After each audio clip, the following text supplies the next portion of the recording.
नमस्कार दोस्तों, मेरा नाम शिवानी साहू है और हम आईएमसी हिंदी पत्रकारिता विभाग से आज हम आए थे जेएनयू का चुनाव कवर करने, जो कि देश भर में बहुत जाना माना चुनाव है। आइए, हमारे साथ में हमारे कुछ साथी भी आए थे। उन्होंने क्या देखा, क्या समझा और उन्होंने लोगों से जो बात की उस पर वो बताएंगे। आइए पूछते हैं अजय जी से। अजय, क्या देखा आपने? हम जैसे कि आप जानते हैं कि जेएनयू में अभी इलेक्शन चल रहे हैं, 4 तारीख को इलेक्शन है। उसी इलेक्शन के दौरान अपनी जो अलग अलग संगठन हैं, जैसे कि अखिल भारतीय विद्यार्थी परिषद और जो विपक्ष का संगठन है, तो सभी लोग अपनी तैयारियां जोर शोर पर कर रहे हैं। हालांकि इस समय हम आए थे एबीवीपी यानी कि अखिल भारतीय विद्यार्थी परिषद का जो उन्होंने मिसाल निकाली थी, मिसाल यात्रा, उसको कवर करने के लिए आए थे। उसको देखा, बहुत काफ़ी भीड़ थी वहाँ पर, तो बहुत अच्छा लगा यहाँ पर। आपके लिहाज से क्या लगता है आपको कि इनकी रैली कितनी सफल होगी? क्या जेएनयू के छात्र इनको वोट करेंगे? जिस तरीके से वीपी ने मशाल निकाली और बहुत ही ज़्यादा क्रांतिकारी लग रहा था।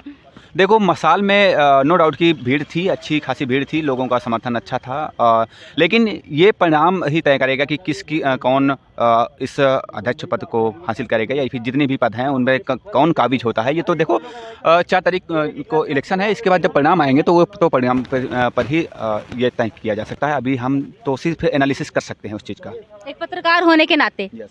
आगे हम बात करेंगे नितेश से। नितेश, क्या कहना चाहेंगे आप? मुद्दा है।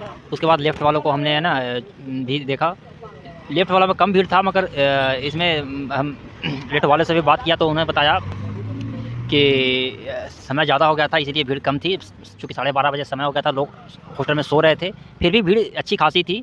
और इस बार मुद्दे भी थोड़ा सा बात किया एबीपी वालों से, तो हमें उन्होंने बोला कि हॉस्टल का जो वाईफाई का फैसिलिटी है वो थोड़ा ख़राब है। उसके बाद यहाँ पे जेएनयू में जो सुरक्षा है, लेडीज़ महिला सुरक्षा, वो हमारा प्राथमिकता होगा चुनाव आती है, हमने चुनाव जीतने के बाद। यही सब मुद्दे हैं और आगे हम हमारे मित्र बताएंगे। सवाल देखिए ये है कि आप इतनी ज़्यादा भीड़ थी, आप खास तौर पे एबीपी का देखने गए थे, कवर करने गए थे, तो उस भीड़ को क्या लगता है आपको कि वोट में तब्दील हो पाएगी या नहीं हो पाएगी? जैसा कि यहाँ के कार्यकर्ताओं के हुजूम को देख के यहाँ पर ऐसा लग रहा था कि जैसे हाँ लगता है कि ये भीड़ जो है वोट में कन्वर्ट होगी और एबीवीपी की हो सकता है कि जीत हो जाए।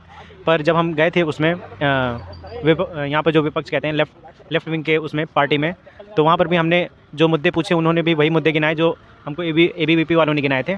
तो देखते हैं कि इस बार कदम ताल वाले जीतते हैं या लाल सलाम वाले, वो तो वक्त बताएगा।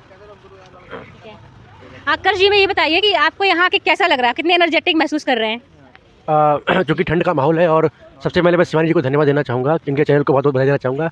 ये सीईओ और फाउंडर बन चुकी हैं और जेएनयू में इस समय ठंड का माहौल बन चुका है, लेकिन यहाँ का जो भीड़ का जो इस रैली में उत्साह था, इतनी ज़्यादा गर्मी थी कि हम लोग को पसीना आ गया ठंड में भी। तो आप लोग समझ सकते हैं कि देह की क्या स्थिति रही होगी। और दूसरा आपका प्रश्न क्या है? प्रश्न ये कि बस यही था कि आपको कितना अच्छा लग रहा है यहाँ के, अद्भुत। क्या लगता है कि चुनाव में कौन जीत सकता है, किसको कितनी सीटें मिल सकती है? आपने लोगों से बात की, उससे कुछ अनुमान लगा सकते हैं आप? देखिए, तुलसीदास जी की एक चौपाई है कि धीरज धर्म मित्र अरुणारी और आपातकाल परखिए चारी।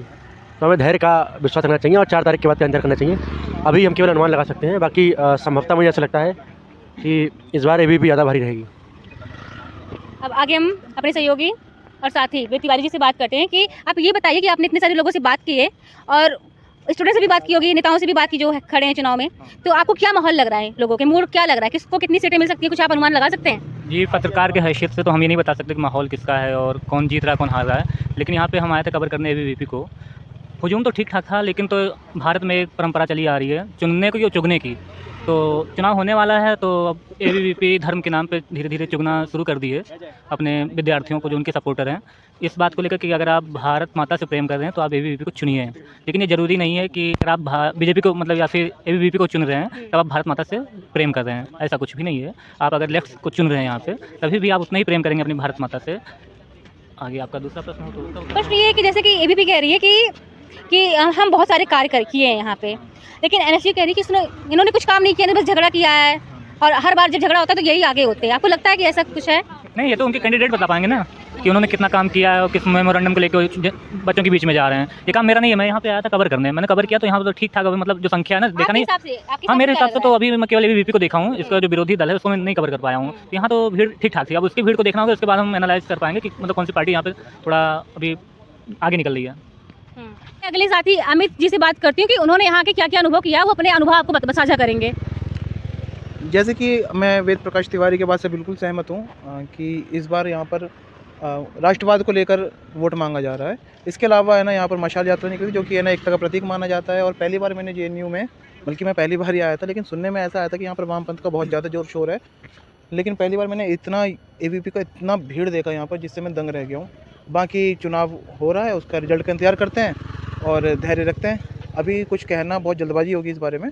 बाकी आपको मैं बताता हूँ, जेएनयू का चुनाव होता है एक जो विचारधाराएँ होती हैं उसके बीच में, उसके वर्चस्व में चुनाव किया जाता है। मान के चलो कि आप लेफ्ट साइड से हैं या आप संघवाद के समर्थक हैं, तो वो बहुत एक्सट्रीम लेवल पे होता है, विचारधाराओं के बीच में है ना टकराव होता है। लेकिन डीयू में ऐसा कम देखने को मिलता है। वहाँ पर मेरे हिसाब से मुझे ऐसा लगता है कि वो वर्चस्व की वहाँ पे लड़ाई होती है, विचारधाराओं की लड़ाई होती है। ठीक है, अब हम अपने आखिरी साथी विकास कुमार शर्मा के पास जाते हैं, जो कि पहली रिपोर्टिंग कर चुके हैं, तो इनको काफ़ी एक्सपीरियंस है, तो वो अपने एक्सपीरियंस से काफ़ी चीज़ें बताएंगे। और दूसरा प्रश्न मेरा उनसे ये रहेगा कि यहाँ पे एबीपी के प्रचार के लिए आर्यमान डीयू के प्रेसिडेंट भी आए थे, और क्या इससे क्या चुनाव में फ़र्क पड़ता है उनके आने से, इस पर भी विकास जी हमें बताएंगे। सबसे पहला सवाल आप था कि जो माहौल इस जेएनयू का माहौल है, चुनावी माहौल क्या है। मैं पहले बता देता हूं कि मैं दोनों पार्टी से बात की, एबीपी और आयशा वाले थे।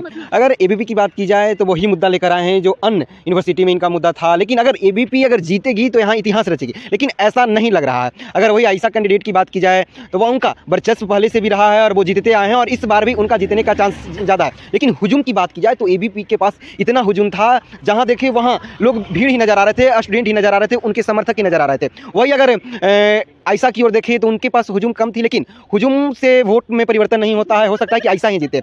और दूसरा सवाल था कि आर्यमान कैंपस में थे। आप ये कहना चाह रहे हैं कि है ना भीड़ के वजह से यहाँ का चुनाव में ना फेरबदल हो सकता है या नहीं, भीड़ से चुनाव परिवर्तन मतलब फेरबदल कैसे होगा? भीड़ तो बाहरी भी हो सकता है ना। लेकिन हाँ, हम ये कह रहे हैं कि एबीपी ने यहाँ ताकत दिखाई है। और दूसरा सवाल था कि आर्यमान आए थे, तो आर्यमान डीयू का भी प्रेसिडेंट है, उनको इस कारण इस कैंपस में बुलाया गया था ताकि लोगों में प्रभाव जाए, यहाँ के विद्यार्थी पे जाए कि वो भी आए। लेकिन हालांकि ऐसा नहीं था। डीयू का मुद्दा कुछ और है, जेएनयू का मुद्दा कुछ और है। लेकिन आगे देखते हैं क्या कुछ होता है। अभी तो 4 तारीख के चुनाव होने वाले, उसके बाद परिणाम की इंतजार करते हैं। धन्यवाद। अगले साथी हमारे अभी अनिकेत है। अनिकेत आपको अपना अनुभव बताएंगे, उन्हें आके यहाँ पर कैसा लगा और उन्होंने क्या क्या चीज़ें देखी। और जेएनयू में आने की बात रही तो जेएनयू अद्भुत है, सच में अद्वितीय जेएनयू है। सपनों का जेएनयू है, विचारों का जेएनयू है, तो जेएनयू अद्भुत है। और जहाँ तक चुनाव की बात है तो एक विचारधारा हावी रही है जेएनयू में, बात सही है।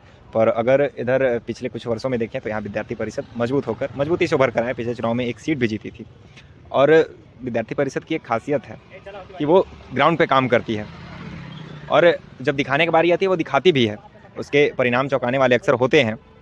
तो हमें लगता है कि पिछली बार एक सीट थी और ये साख बनाने की भी लड़ाई है, क्योंकि आप देखिए कि 6 महीने में ही एक और चुनाव हो गया, दोबारा चुनाव हो रहा है। तो एक सीट उसमें जीती थी और इसमें उम्मीद की जा सकती है कि वो संख्या बढ़े। ठीक है, तो जिस हिसाब से अभी तक लगा है कि विद्यार्थी परिषद 2 सीट के लगभग रहेगी।